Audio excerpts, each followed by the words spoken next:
इस देश में एक आग का दरिया हुआ करता था। दरिया आग का हो या पानी का, दरिया तो आखिर दरिया होता है। बगावती, बदमिजाज, बेसलीका, बेरंग और कभी कभी बिगड़ेल भी। दरियाओं की कहानी कभी सैलाब बनने की होती है, कभी फौलाद होने की, तो कभी पानी इतना बह जाता है कि कीचड़ होना पड़ता है, लेकिन वो आखिर में रहता तो एक दरिया ही है।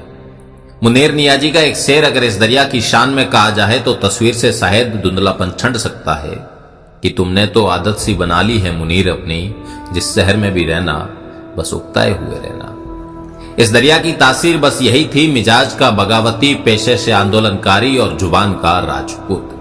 इस दरिया का नाम ठाकुर लोकेंद्र सिंह कालवी था, जिसने जीवन भर सफलताओं और असफलताओं से कदबताल करते करते अपने किरदार को रंगमंच पर उस तरकीब से उकेरा कि अदाकारी के सारे कायदे तोड़ दिए। इस किरदार के पन्नों को थोड़ा पलटते हैं और जुलाई 1991 की नौजवान लोकेंद्र सिंह कालवी को टटोलते हैं। नागौर के कालवी ठिकाने में सियासत से लेकर राजपूत समाज के नामचीन क्षत्रपों के बीच महयों से अंग्रेजी पढ़े और बास्केटबॉल के उम्दा खिलाड़ी लोकेंद्र सिंह कालवी का पाकदस्तूर हुआ। जो पगड़ी लोकेंद्र सिंह कालवी के माथे पर होने वाली थी वो कोई छोटी जिम्मेदारी नहीं थी।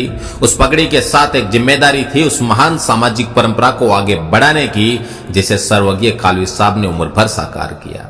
सर्वज्ञ कालवी साहब कहा करते थे कि जोगा ने जग पूछे, ना जोगा ने कुण पूछे।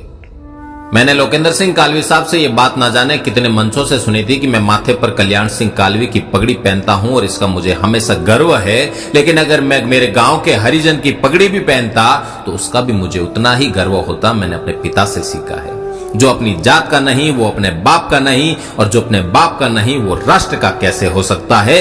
अपने पिता द्वारा दिए गए इन्हीं उसूलों के पतवार थामे लोकेंद्र सिंह कालवी उसी विरासत के महान समंदर में जीवन भर गोते लगाते रहे। कभी तैर लिए, कभी हिचकोले खाए, तो कभी डूबने से भी नहीं बच पाए।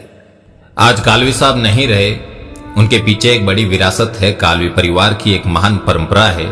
कौन उसका कैसे मूल्यांकन करे मुझे नहीं पता, लेकिन निर्विवाद सत्य तो यही है कि आजादी के बाद राजपूत समाज का ऐसा एक भी आंदोलन नहीं हुआ जिसमें कालवी परिवार का नेतृत्व नहीं रहा हो।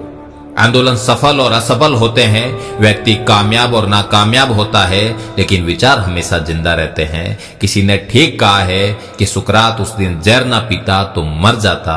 जो जहर विचारों को जिंदा रखे वो पी लेना चाहिए।